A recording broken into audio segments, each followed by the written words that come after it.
No matter what happens in the talks, with an agreement, without an agreement, I pledge to you that Iran, as long as I'm Prime Minister, will never have a nuclear weapon. Never. As long as I am the Prime Minister of Israel, I will not let that happen. I think the greatest achievement we have made is to break through the barrier of fear. For years, people told us, you cannot attack the soil of Iran. Yes, you can do Mossad operations, and we did, quite a few. I authorized many. But you cannot send our military to Iran. But we changed that. We sent our brave pilots over the skies of Iran, and they took out targets, regime targets, terror targets. We initiate, we attack, we surprise, and we attack those enemies that seek our destruction, that seek to kill us. We attack them before they have a chance to do so. Last year, standing on this stage, I spoke about decisions, difficult decisions, historic decisions, decisions that many at the time, Mark, many of those running against me, said that I shouldn't have taken. At the time, they told me not to enter Rafah. I entered Rafah. I was told not to strike Hezbollah. We struck Hezbollah. They told me not to confront Iran. We confronted Iran.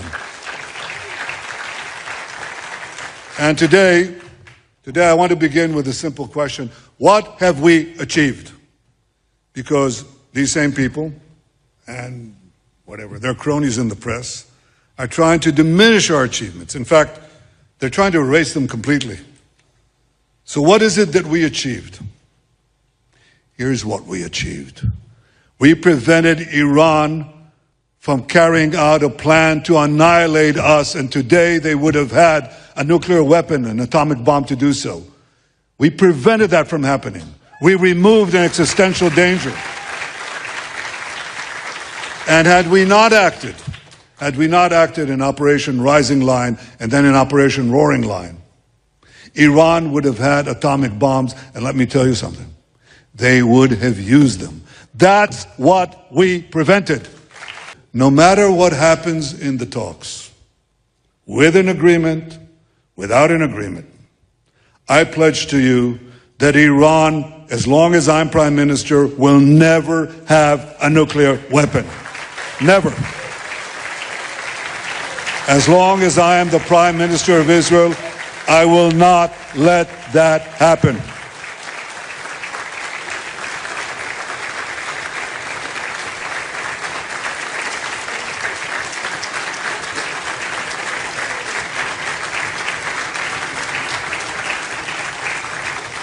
And I said something else about Lebanon. I said, and I repeated here a few minutes ago, as long as we need to protect our people, we will remain in the security zone in South Lebanon. And the reason is perfectly understood. No country would be asked to do otherwise. Now you imagine the United States. Across the border, you have thousands, an army of thousands of terrorists who pellet your cities and your towns with rockets and ballistic missiles and killer drones. They kill your soldiers, they kill your citizens, they kill your children. And they threaten them every day. Well, what would America do? Would it say, well, there's nothing we can do? Let's hold our fire? Is that what America would say? No. You know damn well what America would do. It would cross the border, create a security zone, kill the terrorists, and protect its people until the threat is removed. That's exactly what we are doing. As Sarah tells me, and I listen to, you know what they say in the Bible. Everything Sarah said to Abraham, you know, and what God said, he said, everything that Sarah says, you should listen to her. Well, I'm not Abraham, but I listen to my Sarah. I think the greatest achievement we have made is to break through the barrier of fear. For years, people told us, you cannot attack the soil of Iran. Yes, you can do Mossad operations, and we did, quite a few. I authorized many. But you cannot send our military to Iran. But we changed that. We sent our brave pilots over the skies of Iran, and they took out targets, regime targets, terror targets, missile batteries, missile production sites, and nuclear sites. We changed Israel's security doctrine. We initiate, we attack, we surprise, and we attack those enemies that seek our destruction, that seek to kill us. We attack them before they have a chance to do so. If you know Hebrew, Hakam le'orgecha, hashkem le'orgo. Kill them first. We destroyed Iran's nuclear infrastructure. We knocked out 20 of their top nuclear scientists, 12 in rising line, another 8 in roaring line. And when you take out the scientists, it's very hard to make a nuclear weapon. Exceedingly hard. We decapitated the leadership of the terror regime. We shattered their missile industry. We knocked out their navy. We knocked out their air force. We attacked their military industries. We attacked their bridges. We attacked so many targets that the cumulative damage that we did to the IRGC economy is not counted in the millions. It's not counted in the hundreds of millions. It's not counted in the billions. It's counted in hundreds and hundreds of billions of dollars. And it will take them a long time to recover. A long time.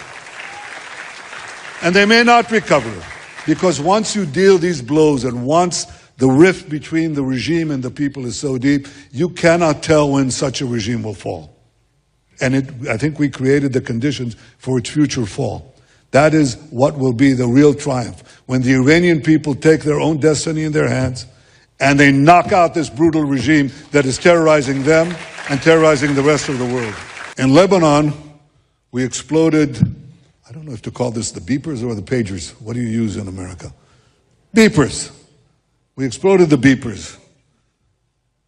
We took out Nasrallah. We decimated Hezbollah's military machine.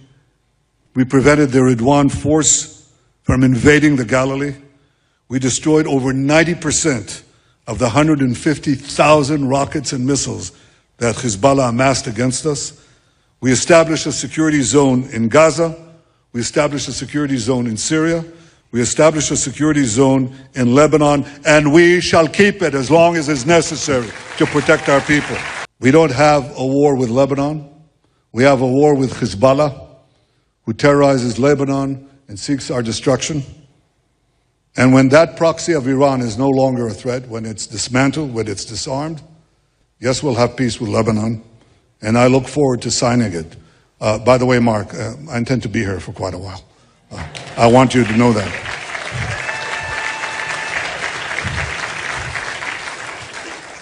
These and other matters are the interests of security of the State of Israel. I've devoted my life to protect the security of the State of Israel, and nothing will change that.